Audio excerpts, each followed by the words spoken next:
xin chào tất cả mọi người trở lại với kênh nấu ăn Kim Can Cook Vision Food and Cake. Ngày hôm nay chúng ta sẽ trở lại với món ăn mang đậm bản sắc dân tộc Việt Nam của chúng ta. Đó là một món ăn cũng hấp dẫn với tất cả mọi người. Đó là món bún đậu mắm tôm chay nhé. Với cái công thức này, những người ăn chay hoặc là những người ăn kiêng thịt cá vẫn có thể thưởng thức được những cái hương vị đậm đà trong món bún đậu mắm tôm chay. Chúng ta sẽ cần đậu khuôn và cũng không phải là đậu khuôn non nha. Chúng ta sẽ chọn loại vừa ăn. Chúng ta sẽ cần nấm bào ngư, 100g nấm rơm và hơn nửa chén chao ngon, 2 muỗng canh tương hột. Và các món ăn kèm không thể thiếu đó là bún, rau sống, dưa leo, chanh, ớt. Và chúng ta sẽ cần một ít đường và dầu ăn. Đặc biệt cái món rau mà chúng ta ăn kèm cho món bún đậu mắm tôm chay này đó là các loại rau thơm. Nhưng mà đặc biệt các loại rau không thể thiếu cho món bún đậu mắm tôm đó là rau kinh giới và rau tía tô. Còn nếu các bạn thích các loại rau thơm khác thì vẫn cho vào nha. Và Kim thì thích ăn đậu hũ chiên giòn với lại rau răm, nên ở đây Kim cũng chuẩn bị một ít rau răm. Bây giờ chúng ta sẽ bắt tay vào thực hiện món bún đậu mắm tôm chay.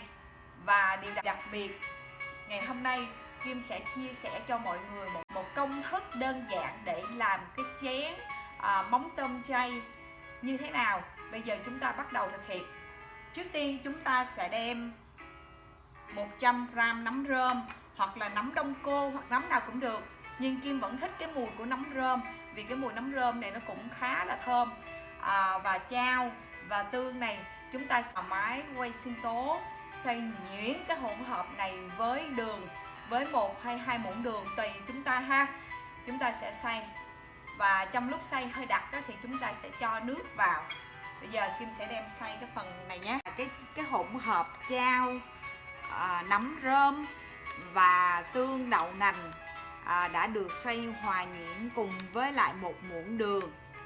Bây giờ chúng ta sẽ đi xào cái hỗn hợp này. Bây giờ Kim sẽ cho toàn bộ cái hỗn hợp nấm và tương đậu và chao đã được xoay nhuyễn cùng với một ít đường.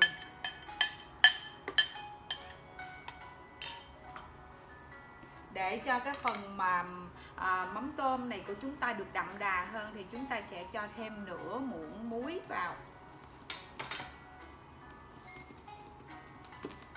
Ta sẽ khuấy đều lên. Cái hỗn hợp này trên bếp khoảng từ lúc sôi chúng ta sẽ để khoảng 5 phút cho cái phần sốt này nó cô đặc lại một tí xíu. Trong lúc mà chúng ta nêm cái gia vị á, là muối hay đường á, thì chúng ta sẽ nếm thử và điều chỉnh cái độ mặn ngọt tùy theo cái khẩu vị của từng gia đình. Đã được đun ở trên bếp 5 phút. Bây giờ chúng ta sẽ tắt bếp và để cho cái hỗn hợp này được nguội nhé. Sau đó chúng ta sẽ làm thêm một số công đoạn nữa để cho hoàn thành cái phần mắm tôm chay. Chúng ta sẽ áp chảo cái phần nấm bào ngư này lên trên bếp, trên chảo để chúng ta áp chảo toàn bộ cái nấm bào ngư này. Thì khoảng 5 phút là nấm đã có thể chín rồi, nên chúng ta sẽ áp chảo mỗi mặt khoảng 2,5 phút hoặc 3 phút. Nếu chúng ta thích vàng hơn thì chúng ta sẽ để lâu hơn một chút xíu. Chúng ta sẽ trở lại và cho vàng tiếp cái mặt ở bên kia nhé. Hai mặt rồi, chúng ta sẽ lấy ra hết.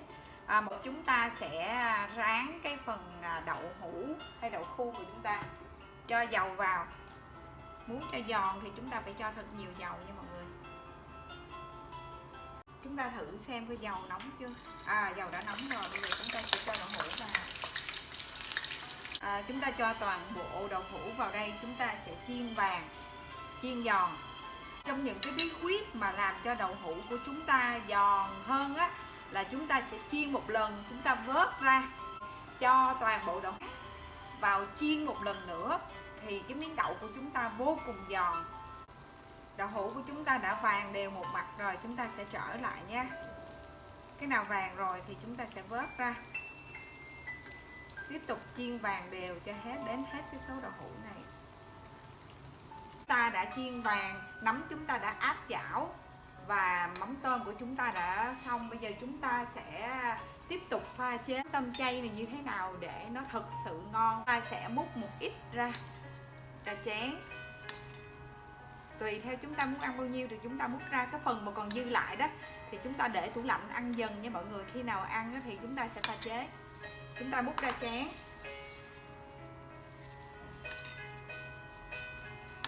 Đây là một cái bí quyết mà giúp cho chén mắm tôm của chúng ta dậy mùi và thơm ngon hơn. Đó là chúng ta sẽ lấy 2 muỗng dầu ăn của đậu hũ mà chúng ta vừa chiên giòn đó, nó còn nóng sôi ục ục á. Chúng ta cho vào đây 2 muỗng dầu ăn và chúng ta trộn đều, khuấy đều lên. Nó sẽ làm cho cái chén mắm tôm chay của chúng ta vô cùng thơm ngon. Trộn đều cho cái phần dầu nóng đó đó sôi, dầu vẫn còn sôi nè, chúng ta cho vào cái chén mắm tôm này và chúng ta tiếp tục vắt chanh, vắt vào đây một ít chanh để cho mắm tôm chay chúng ta có cái vị mặn mặn, thơm thơm, béo béo và có được cái chua chua.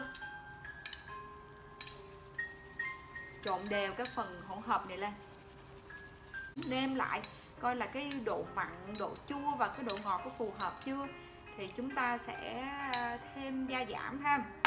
Cho vào đây và ớt băm cũng được, ớt xay lát cũng được. Đây mọi người nhìn thấy hấp dẫn chưa? Rồi bây giờ chúng ta sẽ bày trí cái mâm cỗ bún đậu mắm tôm chay của chúng ta nhé. Như vậy là chúng ta đã hoàn thành xong món bún đậu mắm tôm chay. Các bạn nhìn thấy như thế nào ạ? Vô cùng hấp dẫn, có đầy đủ tất cả những cái tinh túy trong cái món ăn này. Mong rằng với những cái chia sẻ vô cùng đơn giản của Kim sẽ giúp cho mọi người có được thêm những ý tưởng mới để sáng tạo thêm những món ăn vô cùng thơm ngon, vô cùng dễ thực hiện. Xin chân thành cảm ơn mọi người đã ủng hộ cho Kim trong thời gian qua.